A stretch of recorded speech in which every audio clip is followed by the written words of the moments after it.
A lot of people consider this to be the crown jewel of one of the best winter destinations in the world. In today's video, we're doing a deep dive on the Park Hyatt Niseko. We'll look at the rooms, amenities, restaurants, breakfast, and what it's like to snowboard or ski here. Pretty much everything I wish I could tell myself if I could go back in time. Big favor before we dive in is to give this a thumbs up to help with the algorithm. If you are new and you like travel, then consider subscribing. In order to get to Niseko, we flew from San Francisco to Tokyo and then did a 90-minute flight to Sapporo. From the new Chitose airport, it's about 2 to 2.5 hours to Niseko. One pro tip is that the Hyatt bus is during the daytime, so you kind of lose a day of skiing. If you do want to get on the hill the same day that you arrive, then you might want to look at alternative buses or take the JR train. The other buses are also pretty affordable. It's about 5,000 yen round trip, and they include a 1-day ski pass. If you're skiing or snowboarding anyways, then that pretty much covers the bus ride. If you are taking the Park Hyatt bus, they're going to meet you right outside of the arrival area, and they're going to have someone over there with a sign saying Park Hyatt, and you go in, you check in with them. Our list looked like about 15, maybe 20 people deep, and we're still waiting for a few additional people. Here's Mandy, Joanna. They tagged our bags, and we're pretty much waiting for the additional people.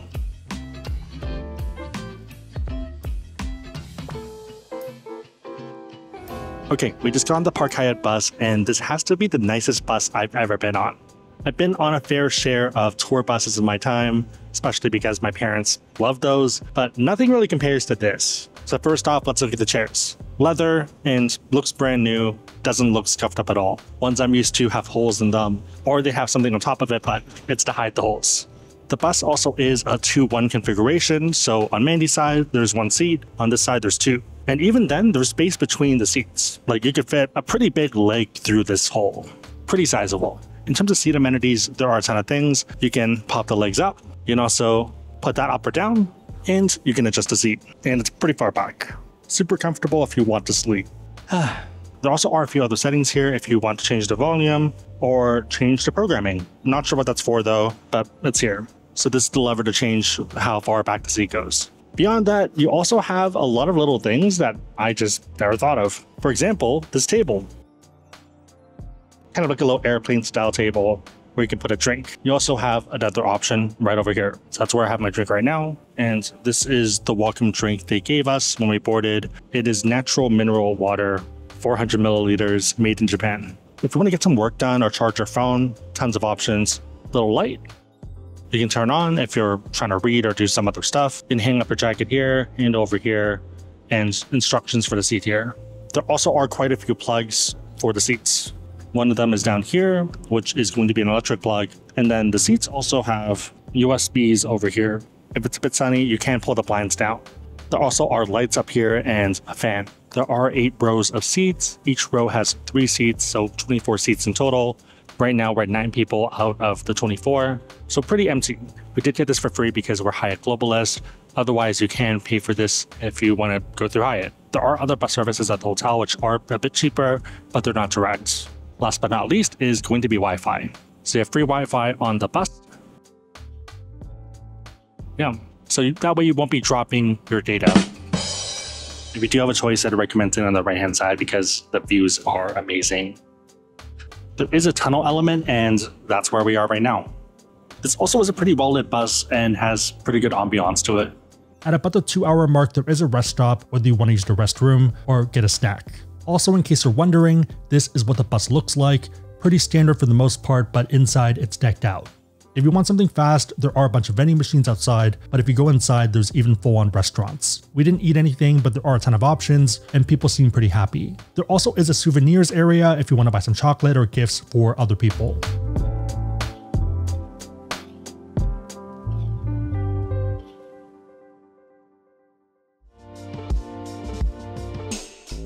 Hey everyone, it's Sebastian, and today we're checking out the Park Hyatt Niseko. This is a beautiful hotel, and let's run through everything. We did get upgraded to a 1-bedroom suite, and it's pretty awesome. This is the living room area that's part of the normal room, but also the suite. My sister ended up sleeping here because she's joining us. She loved the bed. I have back pain.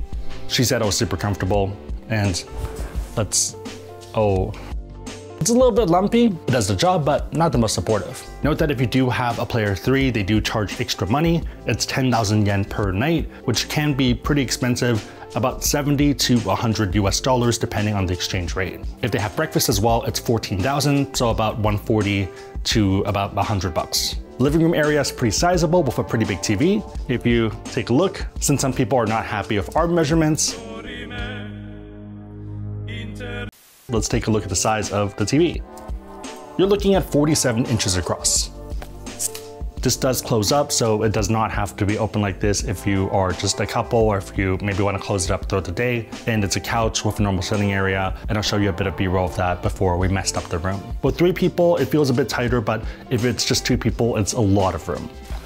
Coming over here is going to be the dining room, and you can see my sister right over here enjoying a meal of oranges. Here, take a bite. No thanks. They're moldy. They did provide us with welcome fruit. One thing though is they are pretty precise about making sure that it's super ripe, and that is kind of detrimental if you don't eat it on the first day. Orange we have is a little bit moldy, but it was fine the first day. So if you do get fruit, either eat it right away or put it in the fridge. In addition, we did get more welcome gifts. So this is going to be power bars that are made in Niseko. Also ski essentials kit that we didn't really open, so let's open it now. A keychain holder for your phone. This is the chain to attach to your phone that says Hyatt Niseko. And what is this? Oh, this is a little handkerchief, or I guess cloth, that shows you the map of all the hills. Super cute. Over here is going to be a fridge. Everything here is going to be paid other than what you bring. So my sister had some pizza, and also the milk. Milk being for coffee and teas. I guess you could technically just drink it as well, and they probably would keep refilling it, but I think it's meant for coffee. The teas are from TWG, which are amazing. We had a few packs, pretty calming and good way to relax. For coffee, you do have a bunch of Nespresso pods, and yeah, pretty much dealer's choice. Up here are going to be a bunch of paid alcohol options, and down here is some free water. If you need more water, they do bring it in this giant bag. Yeah, lots of water. Over here is pretty much just a workstation where we're uploading stuff and also have a lot of other equipment. We probably overdid it on GoPros, but since my sister is skiing with us, nice to have more options. So 2 360s and 2 normal GoPros. In terms of skiing, I'd say that it's pretty warm over here. Obviously depends on when you're coming, but I would not overpack. It's not too bad at all. So if you are down towards the beginner area and intermediate, and then especially if you're doing backcountry where you're doing a bit of hiking, you don't really need that much clothes. So I would have a base layer like this, something long, merino wool ideally, mid-layer jacket, and then something like this to stay dry. In terms of pants, just something that's long and comfortable, and snow pants. Obviously depends on you, but I wouldn't overdo it because it can get pretty hot. The only exception would be the top towards the black runs where it's kind of still grooms. You're not really hiking too much. That area gets really cold because that's near the peak and there's a lot of snow. Joanna, would you say it's cold up there? It gets pretty cold up at the top when it snows. It's like a whiteout to the point where like I'm here and she's there, and she would be like blurry because of how much snow there was. Definitely bring one of these though to keep the snow out of your neck. Also gloves, kind of a bottom layer and then top layer. If you are skiing, I think helmet stuff is the best, but you can also do this if preferred in order to film yourself better. And then it does close like, ow! Like this. Would definitely bring a backpack, and if you are going backcountry and kind of going out of bounds, maybe have an avalanche one, but a lot of people here seem to not really care because avalanche risk doesn't seem to be that big of a deal, but you might still want to have a beacon and a shovel. If you have kids that don't really want to ski, there are a few things over here. Uno, as well as Jenga. Also some books. Over here is going to be the main bedroom area. Pretty straightforward for the most part. I do like that there are a lot of settings. So you can kind of adjust the lights, you can close off the blinds as well, and tons of plugs and settings to change the temperature if you are running hot. You can also turn off the heat because it does get pretty hot. TV is the same size as the one back there, and bed is pretty comfortable. Yeah, nothing to really complain about. It's been a solid experience. Over here is going to be a bathroom. You have 2 vanities, gigantic mirror, and you also have a little light one over here if you are using that for contacts or makeup. I might regret stepping in here. Floor is wet. Floor is lava. So over here is going to be the shower area, and it's pretty awesome. Great water pressure, amazing heat and stuff. tub is also amazing. It's not a hot tub, but it's great to soak in after a long day of skiing. It is a bit long for Mandy, so I think she was like almost drowning because you slide too much. I think if you're like 5'11" to 6'2"-ish, you're pretty perfect. So 6'2", you'd be about here. 5'11", you're about down here, which is still pretty enjoyable. I may or may not have fallen asleep while using my phone sitting in the tub. All the shampoos and conditioners are from Le Labo and Santal 33. Pretty nice stuff. Over here is a toilet and it is a bidet, pretty advanced one, lots of different settings, whether you want more extreme or less extreme water pressure, and yeah, front, back, everything. We hung up a lot of our clothes here, but if you are staying for longer, you do have a lot of options here as well. I think some people actually stay here for even a whole month or a few weeks at least. We're here for just 3 days. Here is a laundry hamper if that's your jam. There are a ton of instructions for where to use which items. So you can use the gray slippers to visit the ski valet, onsen public bath, and spa facilities, while the white slippers are only to be used in rooms and in consideration for your safety. The pajama and the outer layer can be worn to visit the onsen. For restaurants and other facilities, smart casual attire is requested. Usage for slippers and onsen attire will not be entertained. We thank you for your understanding. So this is me wearing the yukata. Heading back through the living room area and towards the front, there is a secondary bathroom. A lot more simple, another bidet, sink, and also a shower. I guess it's more so for your guests or your player 3 or 4s. Everything's still from Le Labo Santal 33. One really cool feature of the room is that there is a closet, which is pretty normal, but it is heated. So over here is going to be the heater option. It's not too strong. We were a bit worried about it melting our stuff. I guess it's warm enough to melt snow and to dry off your clothes after a long day of skiing. Have our coats here, nothing has melted, which is fine. There are additional slippers for the onsen or the pool, and tons of drawers over here if you are either more organized or staying for longer. In terms of where we are, we did get upgraded to this 1-bedroom suite, which is a bit bigger. Normal rooms are pretty sizable still, but a little bit smaller. If you are here to ski or snowboard, then you can bring your helmets up, or you can actually leave it in the locker room, which is what I did. Let's go check it out. Each room does get their own locker, which is super convenient if you are skiing or snowboarding. You have plenty of room to put your boots, helmets, skis, or snowboards. It's not a full-on ski valet, but it's pretty close. You still have to take your own stuff and dry it off, but they help you into the door. If you're looking to get up on the hill, Niseko is broken down into 4 different resorts. Starting from the left, you have Enupiri, Niseko Village, Hirafu, and then Hanazono. If that sounds confusing, then think of it as 1, 2, 3, and 4. The Hyatt is going to be at the foot of Hanazono, number 4. At the Park Hyatt, you have the Edge restaurant and cafe, and then you have 2 lifts. I'll do a deeper dive in a dedicated ski video where I take you on some runs, but super fast, Niseko has 3 grades for their hills. You have greens, which are for beginners, which represent about 30% of runs. Red is intermediate, which is about 40%, then black is advanced, about 30%. A lot of people do go to Niseko to do backcountry skiing, and I would consider that expert mode. If you're someone that's never skied before, then let's say you're level 0, and you're on the bunny hills. With all of that said, Hanazono is perfect if you're level 0, 2, or 4. Someone that's never been on the hill before, someone that's intermediate, and someone who's expert doing backcountry. If you are level 0, then there is a magic carpet with a tiny hill. Once you're comfortable being strapped in, there is 1 green, but it might get a bit boring because there's not much variety. Zooming out, this side is amazing for reds because most of the runs are red. It's also great for backcountry because there are a lot of gates on the right hand side. If you are someone that only skis green, then you can take 2 lifts in order to get to the Hirafu side.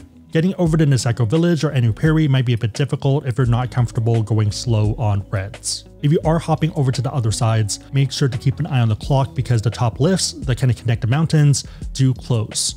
Otherwise, you might need to take a bus like we did. If you're a beginner or even if you're advanced, you probably don't need an all-mountain pass. I think Hirafu and Hanazono side has more than enough. I did like Niseko Village, but more so because there was a lot of powder and black runs. When you're done skiing, one of the awesome things about the Hyatt is that they do have these air machines to blow snow out of the skis and out of the weird crevices. It's not technically a full-service hotel, but they will race out to help you, which is super nice. There also is hot chocolate, and it's not the powder stuff, it's actually melted chocolate. After a long day on the hill, you do have a lot of options to relax. There's a public onsen, but it does get pretty busy. If you do want a bit more privacy, probably come during the day or during dinner. If you'd rather not be completely naked, there are hot tubs in the pool area. The pool by itself is also just super nice to relax in. There also is a 24-hour gym that's decently sized. Pretty new equipment if you want to work out your legs more or if you want to work your arms out. Outside of that, there are a ton of other places to sit around, whether it's by the fireplace, restaurant area for a nightcap, the bar, live music, or even the karaoke room. Hanazono is not as lively as Hirafu, but there are a lot of restaurants within the hotel. Obviously it depends on you, but I feel like some of them are pretty affordable and reasonably priced. They probably could charge 2 times as much and people would still happily pay. First up is going to be the lounge, which is the closest to the lobby and is open for both lunch and dinner. Lunch has a 3-course menu that's about 46,000 yen or about $30 US. This includes an app, a main, and a dessert. While we were there, they did have a winter buffet with live music. If you're someone that already had dinner, then they also had a dessert buffet for about 2,000 yen. Option number 2 is China Kitchen, which is their Chinese option. If you are having breakfast, you're going to be able to taste some of the items here, and it's pretty solid if you are looking for Chinese food. The dinner set menu is 8,000 yen, and you can do add-ons or do a la carte if you don't want to do the set menu. Robata is the grill option, and their omakase set menu is 8,800 yen, which is about $60 US. If you are on a budget, then check out Olivio, which is their Italian option. A personal pizza is about 2,100 yen. My sister got this and had 2 slices left over. If you're looking for more of a snack, then check out the bar. 1,100 yen for fries and 1,400 for fried chicken. Also surprisingly reasonable alcohol prices for a luxury Westerner-focused resort. 1,700 yen, which is about $11 US, where somewhere else like Vail or Park City might charge you $30 per drink. And by all means, these aren't super cheap prices, but cheap for a winter destination. Even if you were to go to Hirafu, a burger's probably running you 2,000 to 3,000 yen. For us, the 3 restaurants we ended up going to were Moliere Montagne, Sushi Mitsukawa, and Teppen. I do have a separate video doing a deep dive for all of this, but let's go through them super fast. Moliere Montagne is a French restaurant by chef Hiroshi Nakamichi. He's one of Hokkaido's best chefs and has earned 3 Michelin stars for his other restaurant the 2 times Michelin bothered going to Hokkaido. He's also the only chef that's 2 of 2 for getting 3 stars for this, so pretty goated in my book. I'm also a sucker for his style of food. It's French cuisine focused heavily on contrasts. Heavy umami meets soft, refreshing crunch. Maybe crispy on the outside and then a soft inside. The highlights for me were abalone, which was cooked in squid ink, and crispy on the outside and super tender inside. Wagyu is always good, and the presentation here was 10 out of 10. Also, some of the best oysters I've ever tasted. It is a bit expensive, but if I could only do one restaurant from this trip, it'd be this one. Sushi Mitsukawa is the 3rd outpost of 1 Michelin star chef Koji Mitsukawa. It's Edo-style sushi, and everything tasted amazing. The crab was probably the most unique dish of everything, and that one was eaten pretty fast. Everything else was perfectly done. It was also a fun night where we were able to talk to some of the other guests, so funny enough, the younger couple was also visiting from San Francisco. One of the older couples were previously in San Francisco, but moved to Orange County. The last group was from New York. The food here was great by all means, but I think you can skip this if you do have other sushi reservations for your trip. You are paying a premium for the location, so just be aware of it. For the last night, we had teppen, which is Japanese and French-inspired teppanyaki. For both sushi and this, it was great to see a master chef at work. A bit pricey, and I'd probably skip it in the future, but I think it was a fun night. If you do go, I'd recommend maybe skipping the add-ons because it adds up pretty fast. And if you were to add only one thing, then probably only the Wagyu. For example, we did a 6,000 yen add-on for kinky fish. It is a sought-after fish that is in Hokkaido, but I guess we didn't appreciate it as much on the grill compared to maybe sushi. Overall, these are 3 of the best restaurants for the Park Hyatt Niseko, and Moliere Montagne being the must-visit in my book. One cool thing is that you can get a taste of some of these kitchens during breakfast. If you're not sure where you want to go for dinner, then breakfast might be a good way to taste test some of the picks. Breakfast combines a few of these kitchens and opens up the whole area. If you're someone that's used to US hotels, you're probably thinking, okay, great, croissants. Not really the case for hotels in Asia. You have everything from sashimi to seafood and other Japanese options, to dumplings and dim sum and Chinese picks, and if you are less adventurous, then there are a ton of Western options like eggs and sausage.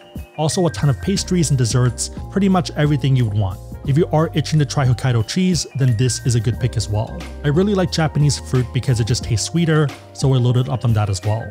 All in, a perfect way to get a taste of a lot of different things and just good quality food. One benefit of Globalist is that you do get free breakfast, which is awesome. If you don't have status, you can pay for breakfast, and this is one of the few breakfasts I think is worth the price. During our visit, LV did have a pop-up. This was their first pop-up in a Japanese ski resort, and they went all out. They had a display in the main ski area and also decorated a bunch of the gondolas. The pop-up was broken down into 2 different sections, a standard store-like experience, and one that was more like an art gallery and kind of an exploratory vibe. One thing Louis Vuitton is known for is their hot stamps. A lot, if not most, of the Japan stamps are limited edition. This means that they're there to commemorate events, and then they're gone. I ended up buying a card holder and getting a stamp for the Niseko pop-up. My rationale is that it's probably one of the rare stamps since it's only for the pop-up, which was only there for a few months. A lot of people do collect LV luggage tags for this reason. On the last night, we asked about late checkout, but they weren't able to honor it since there was another guest coming in for our room.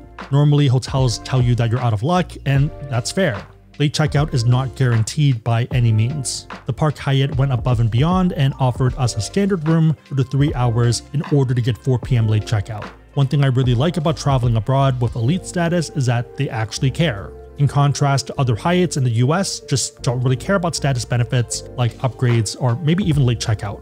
Doing a fast room tour of the standard room, it's pretty big. This is what we booked into initially before getting a complimentary upgrade, and I think even if we got this, we would have still been pretty happy.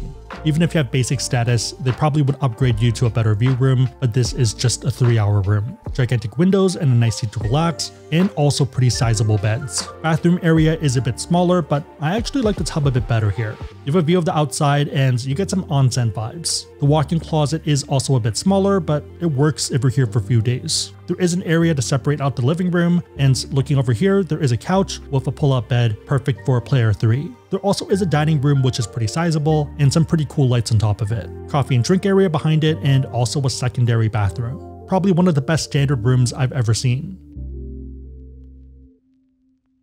Overall, I think this is one of the best Hyatts in the world, and the best one I've ever stayed at. You have an amazing hard product that feels very modern, and everything looks super nice. You also have a great soft product, and they're super friendly and accommodating. Even the ski and snowboarding staff are super nice. In that respect, other luxury hotels like the Ritz-Carlton are a lot more bare bones. This is a full-service hotel and well worth a visit in my book. You are towards Hanazono, which is less busy, and it's perfect if you've either never skied before, you're an intermediate on reds, or you're an expert looking to do backcountry. If you're not at those levels, then it takes you maybe 20 minutes to ski over to Harafu. Even though it's not as busy as Harafu, you have pretty much everything you need here.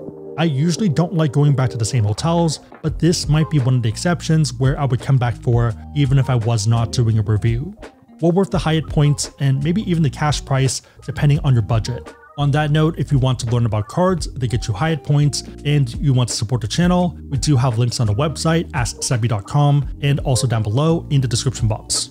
Make sure the links are competitive, but otherwise it is a huge way to support the channel, so thank you guys in advance. If you made it to this point, leave a skiing person emoji in the comments down below, and I'll try to heart it and also respond. I'd love to get your thoughts on the property, especially if you have visited, and also let me know which hotel I should review next. Big favorite, thumbs up, share this with a friend, but otherwise hope you liked it. See you next time.